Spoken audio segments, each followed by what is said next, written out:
আসসালামু আলাইকুম বন্ধুরা, কেমন আছো সবাই? আশা করি ভালো আছো। আমিও তোমাদের দোয়ায় অনেক ভালো আছি। আজকে তোমরা যা যা যা ভিডিওতে দেখতে পারতেছো, অনেক কিছু দেখতে পারতেছো। এখানে অনেক কিছু রাখা আছে বন্ধুরা।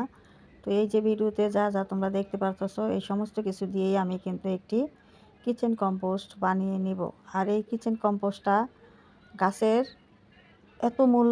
এত মূল্যবান বন্ধুরা, যেটা তোমরা একবার যদি বানিয়ে গাছে ব্যবহার করতে পারো, তখন তোমরা দেখবে যে তোমাদের গাছগুলো চেহারাই পাল্টে যাবে আর কতটা সুস্থ সবল হয়ে সময় মতো তোমার ফুল ফলন সব কিছু নিয়ে চলে আসবে।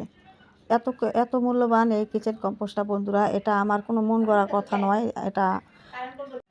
এই কিচেন কম্পোস্টটা বন্ধুরা এত মূল্যবান, যেটা তোমরা বা যদি আমরা ব্যবহার না করি তাহলে কিন্তু আমরা বুঝতে পারবো না। বন্ধুরা, এমন একটি কিচেন কম্পোস্ট নিয়ে আজকে তোমাদের সাথে আমি অগ্রসর হলাম, যেটা কিনা গাছের খুবই মূল্যবান। দেখো, এই কিচেন কম্পোস্টের ভিতরে যা যা থাকবে, সেটা একটা গাছের জন্য যা যা প্রয়োজন সব কিছুই উপাদান এই কিচেন কম্পোস্টের মধ্যে থাকবে। যেমন একটা গাছের জন্য 16 থেকে 17টি উপাদানের প্রয়োজন, ঠিক আমরা যদি একটু বুদ্ধি খাটিয়ে যদি আমরা এই কিচেন কম্পোস্টগুলো বানিয়ে নিতে পারি, তাহলে কিন্তু এই 16 থেকে 17টি উপাদান আমরা পেয়ে যেতে পারি। তো কিভাবে সেই বুদ্ধিগুলো আমরা কাজে লাগাবো, সেটা হলো এই যে আমার হাতে যে বালতিটা দেখতে পাচ্ছ, এই বালতির ভিতরে কলা ভিজানো যে একটা নির্যাস পানি, সেটা আমি জমিয়ে রেখেছিলাম, তার জন্য কিন্তু এতটা কালো হয়ে গেছে। আর অলরেডি আমি কিন্তু এই ভিডিওটা তোমাদের মাঝে শেয়ার করে দিয়েছি। তো এই সম্পর্কে আমার যেহেতু ভিডিও দেওয়া আছে, সেটা নিয়ে আর আমি কথা না বলি। তো এই বালতিটাই আমি কিন্তু এখন এখানে নিয়ে নিয়েছি। আর এই যে কলার খোসাগুলো দেখতে পারতেছো, এটা কিন্তু আমি নির্যাস যে পানিগুলো ছিল সেগুলো যতদিন পর্যন্ত বের হয়েছে পানিগুলো, ততদিন পর্যন্ত কিন্তু আমি এই পর্যন্ত এভাবে রেখে দিয়েছি। যখন আমার পানি পড়া বন্ধ হয়ে গেছে, তখন আমি কিন্তু এটাকে নিয়ে নিয়েছি কম্পোস্ট বানিয়ে নেব। তো দেখো, প্রথমে তোমাদের কলার খোসার কথাটাই আমি শুরু করি। এই কলার খোসার পানি নিয়ে আমি তোমাদের অলরেডি ভিডিও দিয়ে দিয়েছি।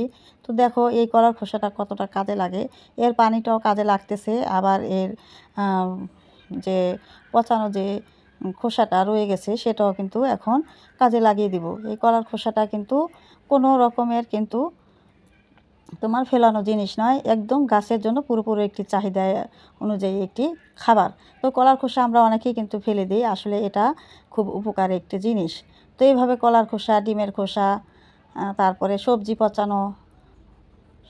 খোসা, সবজি পচানো যে খোসাগুলো নির্যাস বের হয় পানিটা, সেই খোসাগুলো, এরকম সবগুলো, পেঁয়াজের খোসা, মোট কথা হলো আমাদের রান্নাঘর থেকে যেই খোসাগুলো বের হয়, আমরা যে রান্না বটি দা ছুরি দিয়ে যে খোসাগুলো আমরা ফেলে দেই, সেই খোসাগুলো আমরা না ফেলে দিয়ে সেগুলো যদি একটু জমিয়ে রেখে যদি আমরা একটি দামি খাবার বানিয়ে নিতে পারি গাছের জন্য, তো সে থেকে আর ভালো কিছু হয় না বন্ধুরা। তবে আমি তোমাদের সাথে আজকের ভিডিওতে এই সম্পূর্ণ কিছুই তোমাদের সাথে আমি শেয়ার করে নিব, যদি তোমরা ধৈর্য ধরে আমার ভিডিওগুলো দেখো। বন্ধুরা, একটি গাছ করতে গেলে কিন্তু আমাদের গাছকে পুরোপুরি একটি খাবার দেওয়ার প্রয়োজন। তো অনেকে আমরা কি করি, একটা গাছের, যেমন ধরো একটি গাছে আমরা কি করি, একটা গাছের জন্য আলাদা আলাদা করে খাবার দিয়ে থাকি বন্ধুরা।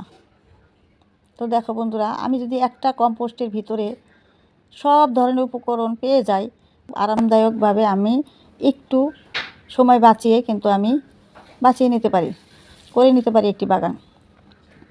তো তার জন্য আমাদের যা যা লাগবে সব কিছুই কিন্তু আমি এখানে নিয়ে নিয়েছি। তোমরা যদি আমার সঙ্গে থাকো, এই কম্পোস্টটা তোমরাও কিন্তু বাড়িতে বসে বসে খুব সুন্দরভাবে বানিয়ে নিতে পারবে। একটা গাছের জন্য যা যা প্রয়োজন, যদি তোমরা আগে পরে কারো ভিডিও দেখে থাকো বা এই সম্পর্কে তোমরা জেনে থাকো, তোমরা কিন্তু দেখেই কিন্তু তোমরা বুঝে নিয়েছো যে সবজির খোসাগুলো আমি নিয়ে নিয়েছি, যে খোলাগুলো আমি নিয়ে নিয়েছি, সব কিছুই কিন্তু আমি একটা গাছের দরকারি একটি খোসাগুলো নিয়ে নিয়েছি। তো এই যে দেখো, এখানে আমার যে মাটি লেয়ারগুলো, এখানে আমি কিন্তু কম্পোস্টটাই শুকিয়ে এভাবে করে নিয়েছি, এখন শুধু আমি চেলে নিচ্ছি। তো বন্ধুরা, যে কম্পোস্টটা আমি বানাবো, সেটা বানিয়ে নিলে তোমার কোনো রকমের মাটি লাগবে না এই কম্পোস্টে, শুধু তুমি একটু চেলে নেবে, আর এর ভিতরে বহুগুণ পুষ্টি নিয়েই কিন্তু তোমার এই কম্পোস্টটা তৈরি হয়ে যাবে। তো এই কম্পোস্টের ভিতরে যা যা দিয়ে আমি তৈরি করেছিলাম বন্ধুরা, সেইগুলো একটু কিছু নেই, শুধু মাছের যে একটি আঁশ, সেই আঁশের কিছু কী বলে ওটাকে, কাঁনসা, চাপা, যে যে নামে চিনে, সেগুলো একটু বড় বড় যে এইগুলো, সেই কাঁটাগুলো একটু রয়ে গেছে। এছাড়া কিন্তু আর কোনো কিছুই দেখা যাচ্ছে না। তো দেখো বন্ধুরা, একটা কম্পোস্ট শুধু কিন্তু একটি জিনিস দিয়ে বা দুটি জিনিস দিয়ে ভালো একটি কম্পোস্ট কখনোই হয় না। একটি কম্পোস্ট তৈরি করতে গেলে সেখানে বিভিন্ন রকমের জিনিস দিয়ে মিশিয়ে তারপরে একটি কম্পোস্ট উন্নত মানের করে নেওয়া যায়।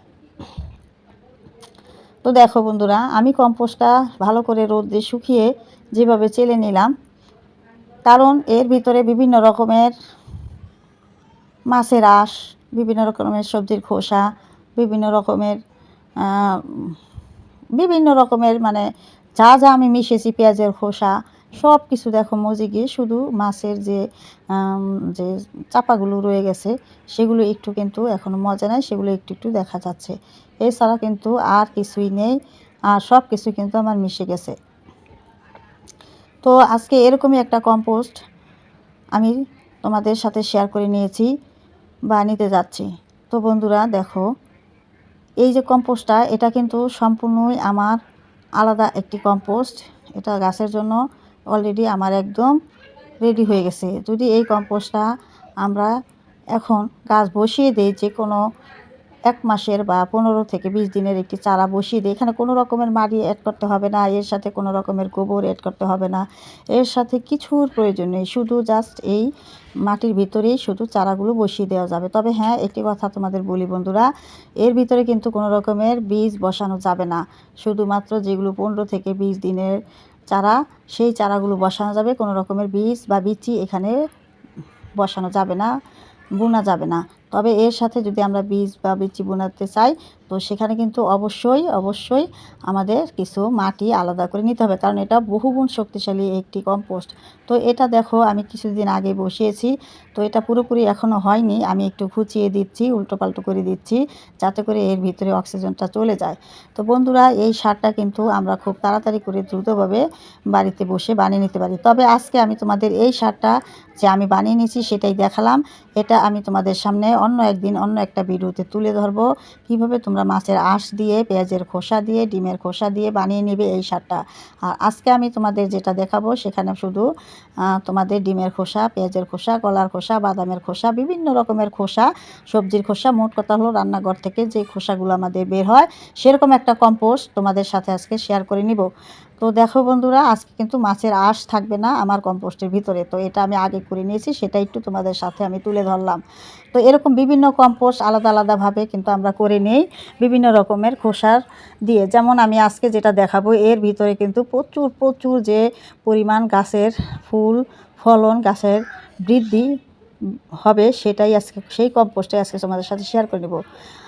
তো সেই কম্পোস্টের ভিতরে তুমি কিন্তু অনায়াসেই তোমার সুন্দর গাছ, তোমার যে পছন্দের গাছগুলো সেগুলো বসিয়ে নিতে পারবে, বাগানটা তুমি সুন্দর করে নিতে পারবে, খুব তাড়াতাড়ি তুমি ফুল পেয়ে যাবে। বন্ধুরা দেখো, এক ভিডিওতে কিন্তু সব কথা কিন্তু বলে শেষ করা যায় না, এর জন্য অনেকটা সময়ের প্রয়োজন। তবে বেশি কথা বললে তোমাদের আবার ভালো লাগবে না। তো বন্ধুরা দেখো, এই মরিচ গাছগুলো বেশি দিন হয়নি আমি বসিয়েছি, আস্তে আস্তে অলরেডি এটা ধরে নিয়েছে। তো বন্ধুরা, এই যে এখন যে মরিচ গাছগুলো দেখতে পাচ্ছ নতুন, এই যে এরকম একটা গাছগুলো তোমরা বসিয়ে নিতে পারবা। এর ভিতরে তোমরা যদি পুরাতন মাটি থাকে, সেখানে কিছু মাটি অ্যাড করে এই কম্পোস্ট সারগুলো তোমরা একমট করে দিয়ে যাবে প্রতি মাসে একবার করে। দেখবে তোমাদের গাছের পাতাগুলো খুব সুস্থ সতেজ হয়ে বাড়বে, আর গাছগুলো খুব তাড়াতাড়ি বড় হবে, খুব হেলদি হবে এবং সময় মতো ফুল ফলনটা দিয়ে দেবে। তো সেরকমই একটি তোমাদের সাথে আমি শেয়ার করে নেব। এই যে এখানে যে মরিচ বীজগুলো দেখতে পাচ্ছ, এগুলো কিছুদিন হয়েছে আমি বসাইছি, যখনই এর বয়স 15 থেকে 20 দিন হবে, আমি এখান থেকে কিছু চারা তুলে নিয়ে ওই মাটির মধ্যে বসিয়ে দেবো। এভাবে করে বন্ধুরা আমি এই কিচেন কম্পোস্টটা তৈরি করে নিব। তো বন্ধুরা, আমি তোমাদের অন্য একটি ভিডিওতে এই কিচেন কম্পোস্ট সার কীভাবে আমি তৈরি করে নিব সেটা তোমাদের সামনে তুলে ধরবো, আর আজকে আমি যে আয়োজন করে নিয়েছি সেটাই শুধু তোমাদের সাথে তুলে ধরলাম। তো অন্য একটি ভিডিওতে তোমাদের সাথে শেয়ার করে নিব, বেশি দিন নয়, এই ভিডিওটা ছাড়ার 2 দিন পরেই তোমরা এই ভিডিওটা তোমরা পেয়ে যাবে, মাঝে তুলে ধরবো। তো বন্ধুরা, এক ভিডিওতে অনেকটা বড় হয়ে যায় সব কিছু বিস্তারিত জানাতে গেলে। তো বন্ধুরা, ভালো থাকো সবাইকে সামনের ভিডিও দেখার আমন্ত্রণ রইল। এর পরবর্তীতে যে ভিডিওটা আমি তোমাদের মাঝে দিব অবশ্যই তোমরা যদি আমার সঙ্গে থাকো তাহলে তোমরা পেয়ে যাবে। আর তার জন্য আমার ভিডিওটি দেখে ভালো লাগলে একটি লাইক সাবস্ক্রাইব করে রাখবে। ধন্যবাদ সবাইকে।